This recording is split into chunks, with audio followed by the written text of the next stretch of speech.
Good afternoon, ladies and gentlemen.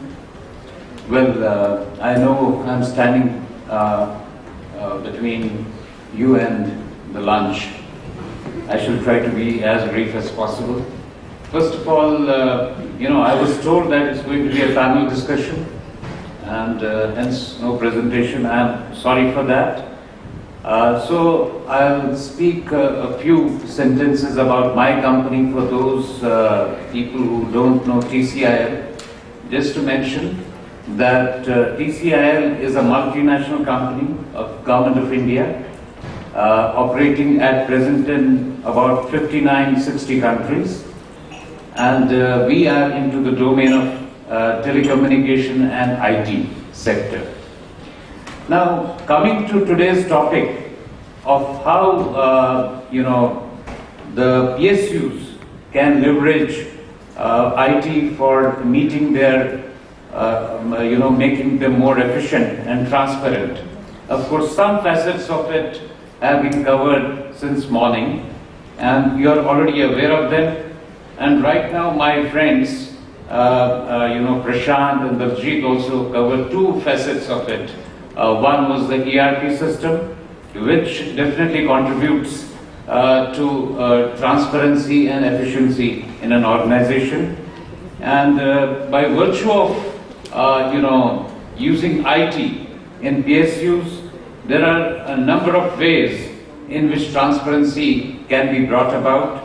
First of all, as we were listening to other eminent speakers in the morning, lot of procurement happens in the public sector domain to the tune of maybe lakhs of crores every year, whether it's in defense, through defense, or other sectors as well.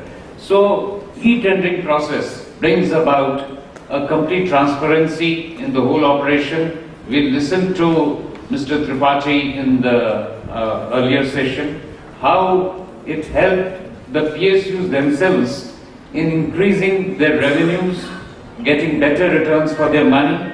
And besides this, there are other aspects also, like the file tracking system.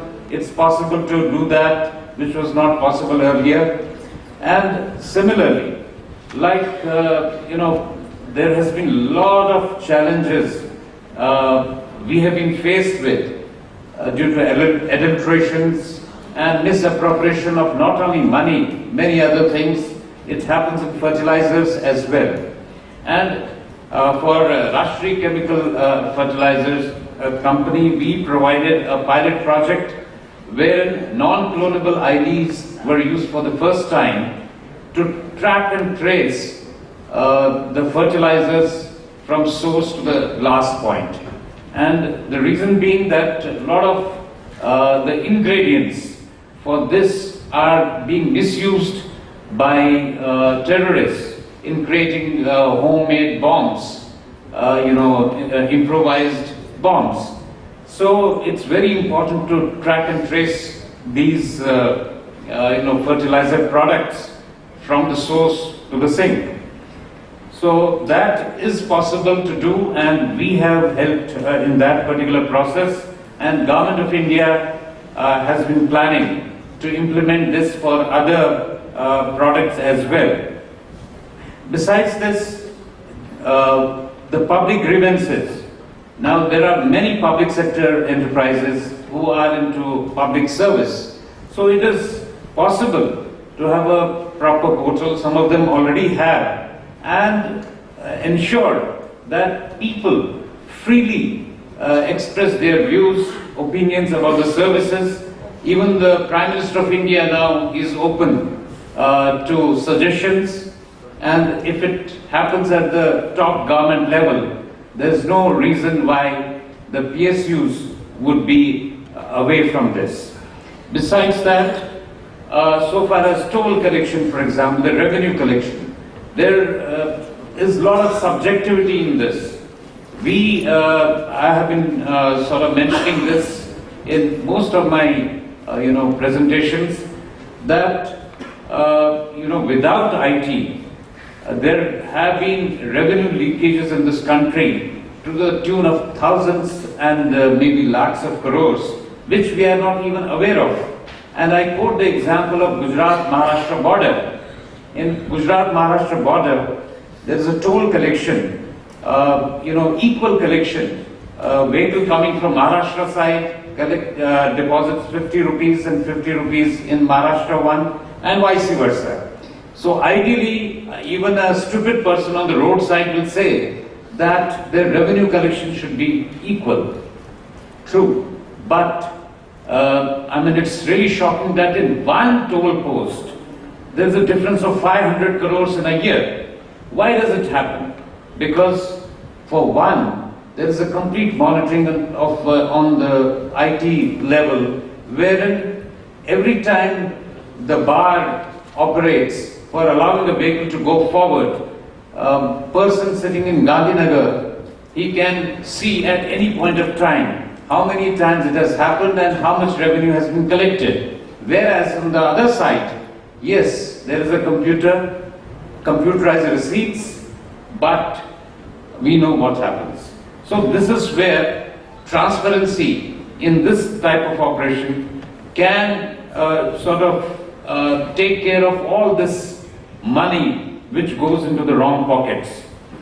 Besides this, as Mr. Tripathi also mentioned, for e-auction, even the marketing for some of the PSUs like Coal India and other things, it has proved beneficial, as he mentioned. And CSR activities, as was mentioned in the morning, most of these companies are involved in CSR much before it became a regular feature as per the corporate governance policies in India. So for monitoring these, because minimum 2 to 3% money goes into this, and if the turnover or profits of the PSUs are to the tune of 116,000 crores, so you can imagine the budget for CSR of all these companies.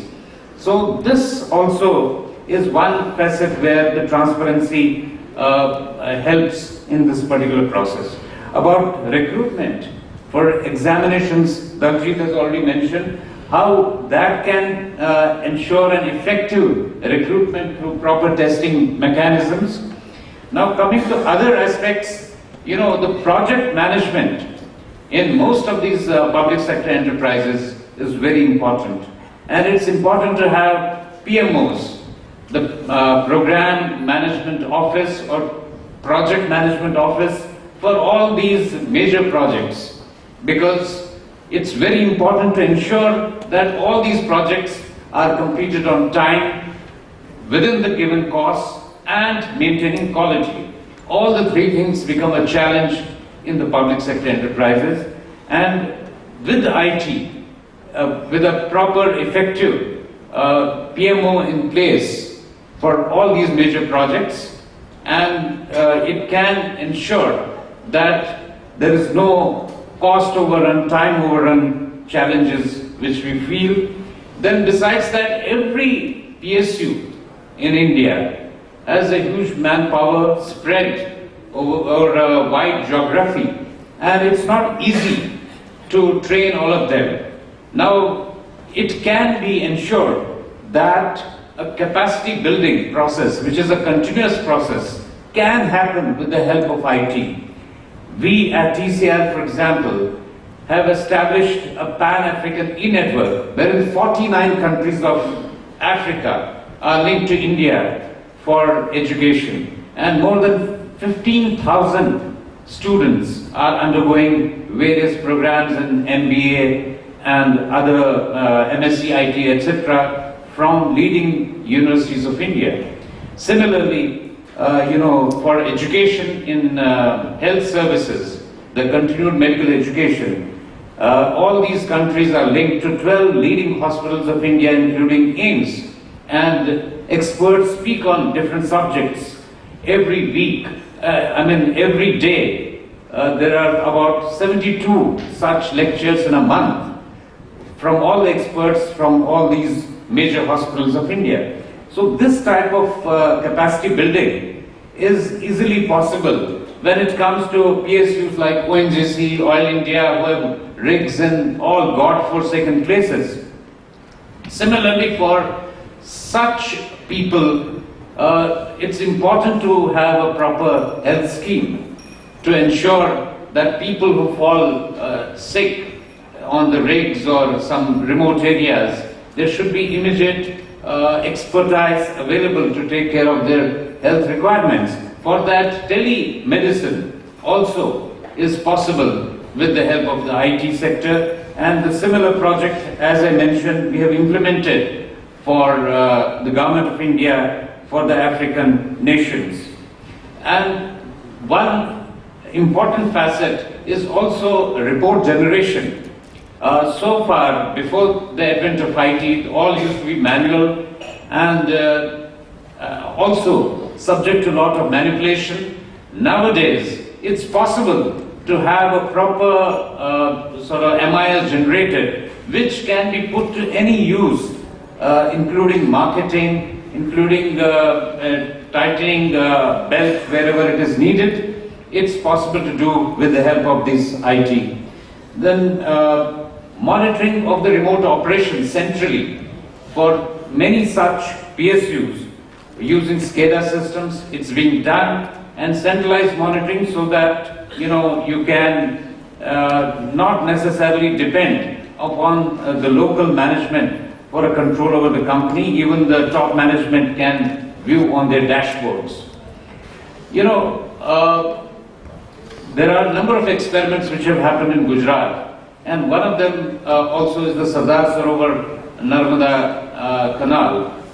Now, they have been, of course it's a success story, everybody knows, but they are also concerned how exactly do we ensure equitable distribution of water and ensure that every drop of water is counted for.